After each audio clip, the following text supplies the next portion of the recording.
Greetings. Phil Tenaya here with a short video on what is known as the second loop around the ACT matrix. Now, this is part of a series of videos I'm putting up for educators and anyone else who may be interested. And it's really just a point of view. It's a way to look at yourself, a way for your students to look at themselves, and so that you can learn how to promote your mental health, their mental health, cooperate, collaborate, and really move toward what matters with less struggle and suffering. So if this sort of thing appeals to you, then hang around and let me show you how to do it. And I'm going to use a simple diagram and a few questions. Now, if you want to see the first loop, then you're going to click on that link below in the comment in the more section. And you can watch the first video either afterwards or before, doesn't really matter. Together, they're going to address many, if not most, of the social emotional issues that are going to show up and that continue to show up daily in your classroom.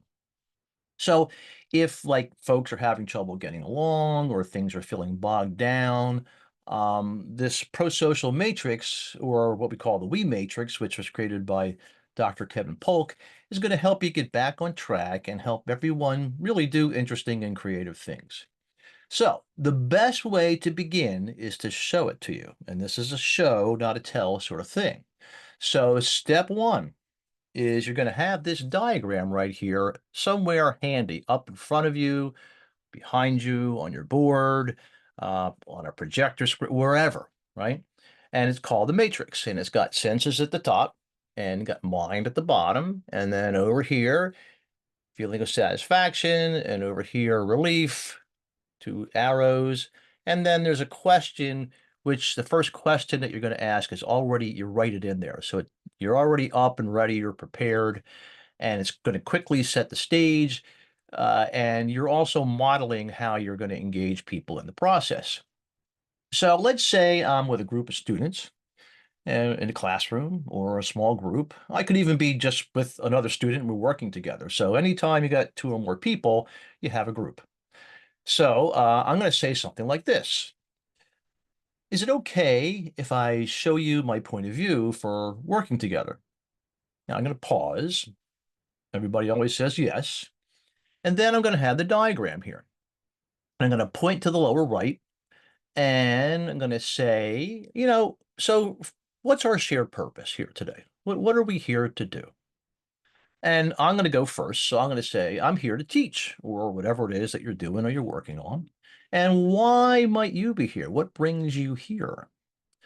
So now they're going to start to say things to you. So I'm going to actually come back in here and I'm going to write the word teach so they can see that I'm putting it right up here on the diagram. And let's say they're here to learn. They might say, oh, I'm here to learn, right? And they might say, I'm here for my friends, which is something that I heard quite a bit.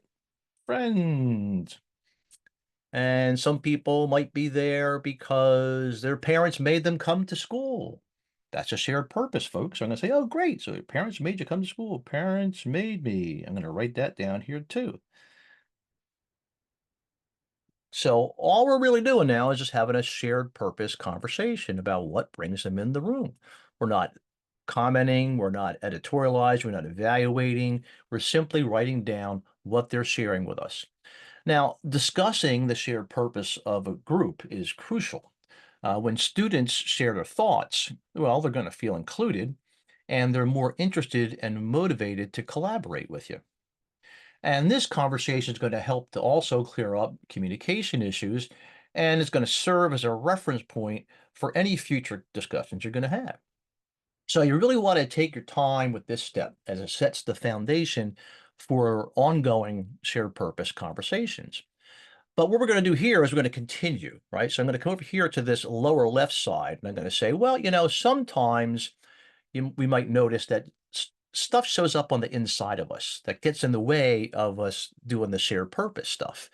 And stuff like I might use an example of fear. Fear could show up inside of me or inside of you, and it feels uncomfortable. It feels yucky. As a matter of fact, I call all of this stuff here yucky stuff. So yucky stuff like fear could show up and it could get in the way of us doing the shared purpose stuff, right? So, what kind of stuff like fear might show up inside of you or in any other member of our group? So, now we're going to get kids will say things like, well, anxiety, especially I hear social anxiety shows up a lot in a group. Okay, great, great. Going to write that down. Anxiety. And also maybe jealousy might show up sometimes. Okay. So you just kind of write that stuff down. You got fear, anger, jealousy, and you just start making a list of the things. Now, kids are going to get into it. They're going to start sharing. We're going to start filling up this lower left quadrant a bit. And you could take a little bit of time here, but the idea is we're just taking that yucky stuff that shows up on the inside of us and we're putting it up here, and that's where it goes.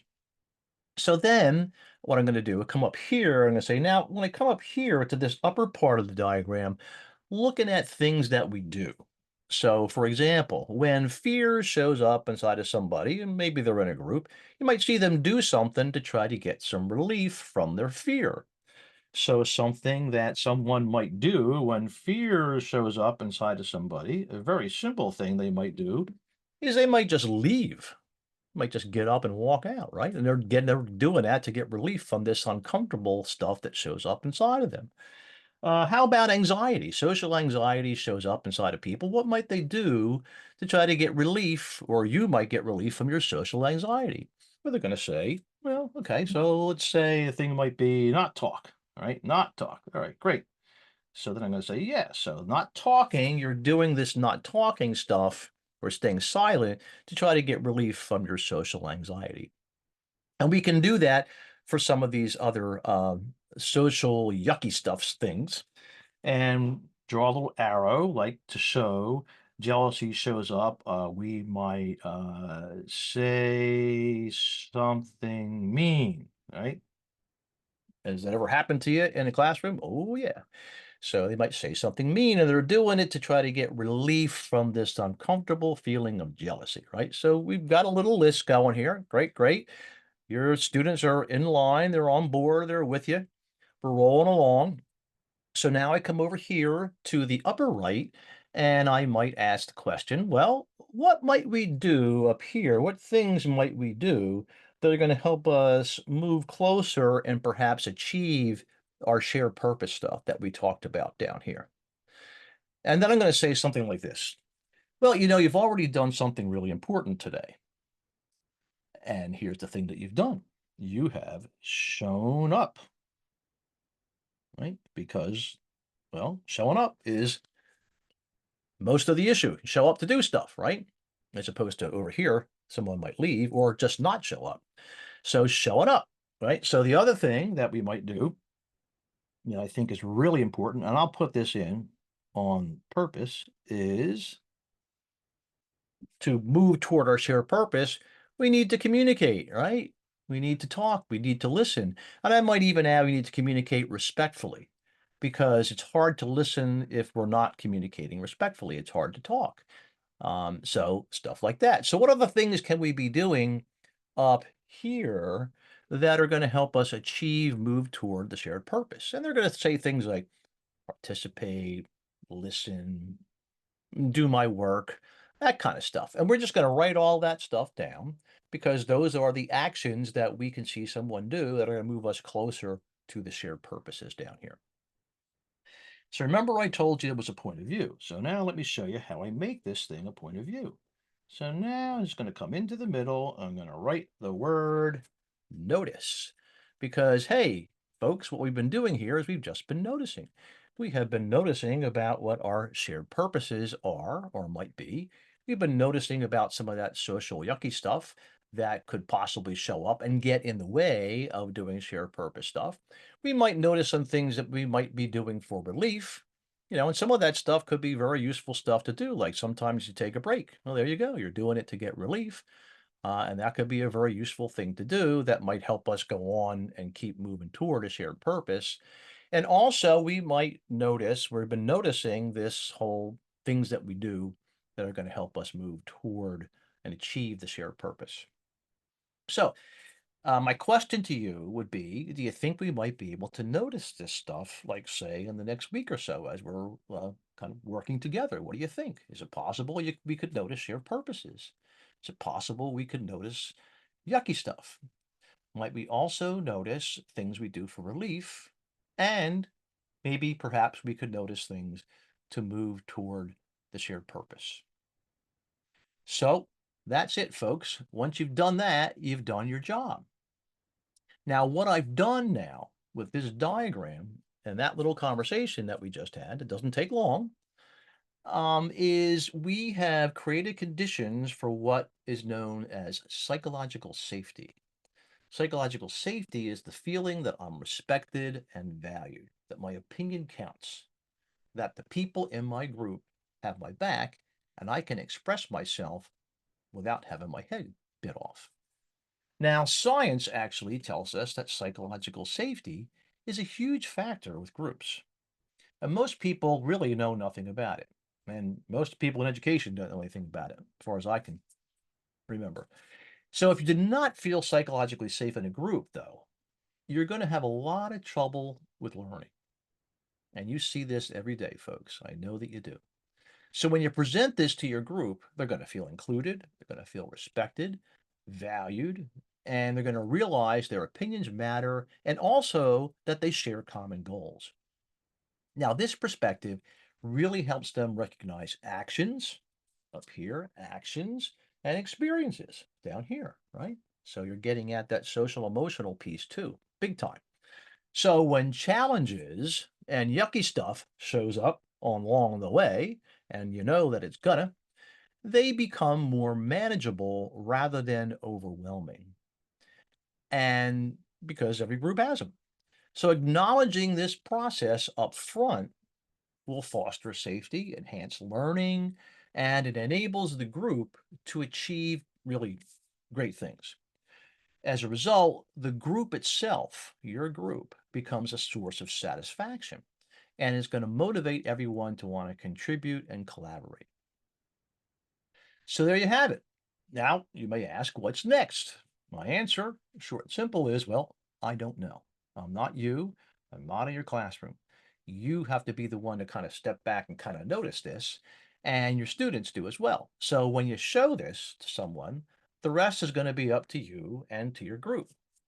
Now, what I suggest is you leave a copy of this up, like a blank copy, for your group. And it's going to serve as a reminder, and then it's available for use anytime that you want. So then every once in a while, you can stop and you can say, hey, let- let's take a look at the diagram. Where are we right now? Where would we put what we are doing up here? Where would it go?